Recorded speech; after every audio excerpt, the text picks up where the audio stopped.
Hi, I'm going to talk about my 5 children, what it was like raising 5 children in today's world. I'll tell you that I graduated quite pregnant with number one. We had been married about 2 years, and I was excited to have a baby because all my friends had babies. It was kind of one of those things. Oh, they have a baby. I want one too. Little did I know that what it would be like to actually have a baby. So graduated from college, and then a few months later, G came along, and I remember sitting in the hospital as they handed me this baby, and they said, "Okay, well, pack up and get ready to go." In those days, I got less than 24 hours in the hospital. Luckily, it got a little bit better with the last one. I was like, "You're going to let me take this innocent little thing that I don't know what to do with home?" Like, I've read books, and for heaven's sakes, I'm 24 years old, but I have no idea how to take care of a human being. I have a dog. He's still alive, thank heaven.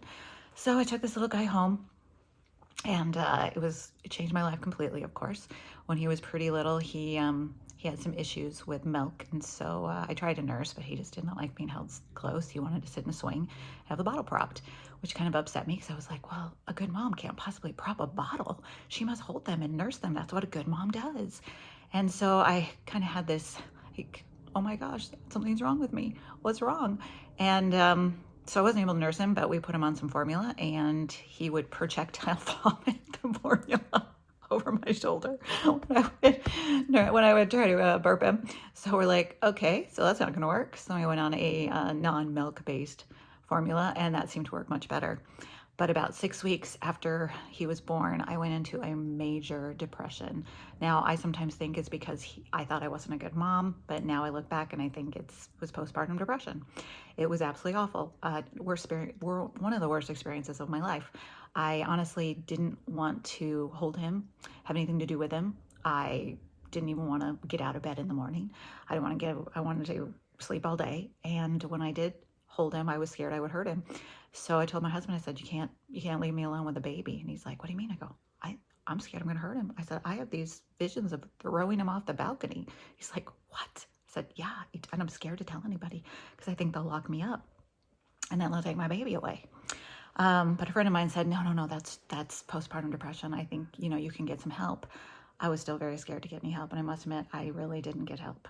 I did talk to a few people, and Dana and antidepressant for a little while, and I think it helped, but I should have been more proactive in saying, hey, I'm having problems. This is what's going on. But it scared me. I didn't want them to take my baby away.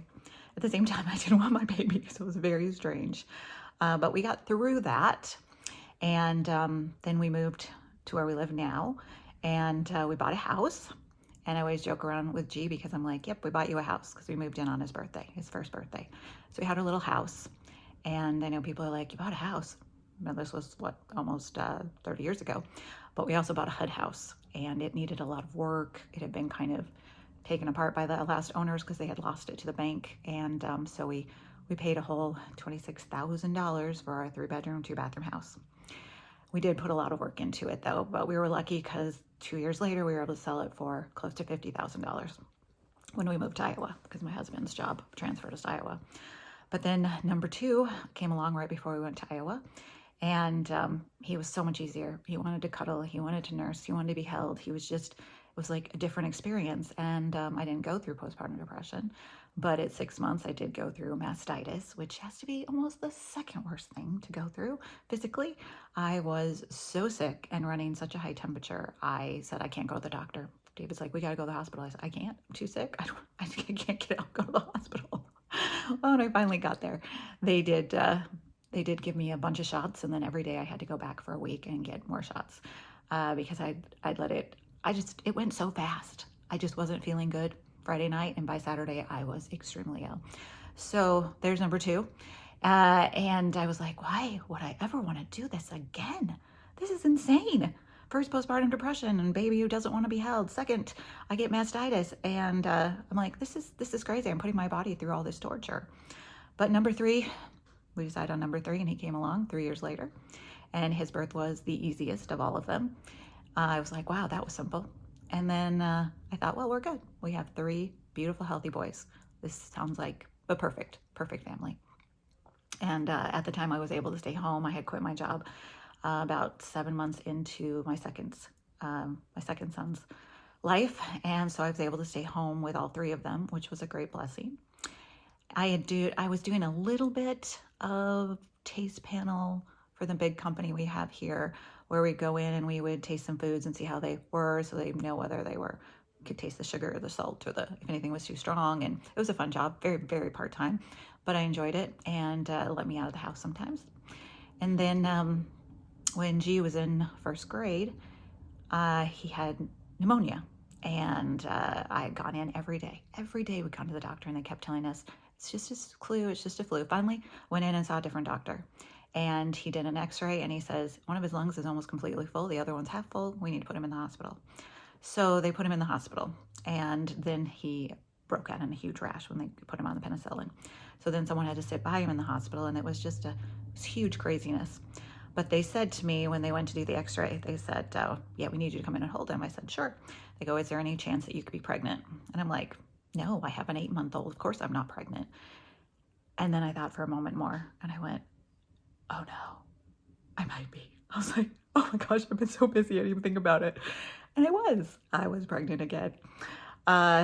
These two were only going to be 16 months apart, which was a little bit of insanity.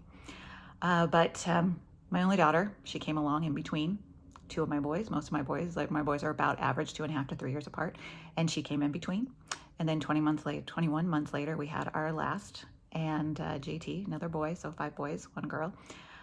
And I'll tell you, it's been an adventure since the very first one, and it's still going on. It never ends.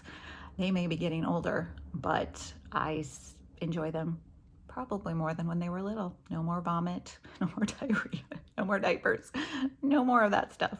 But it is different. Every stage of your life is different. And, a lot of people say, oh, you miss it. And there's probably moments I do miss it. Not that I want it back, though. I don't want it back.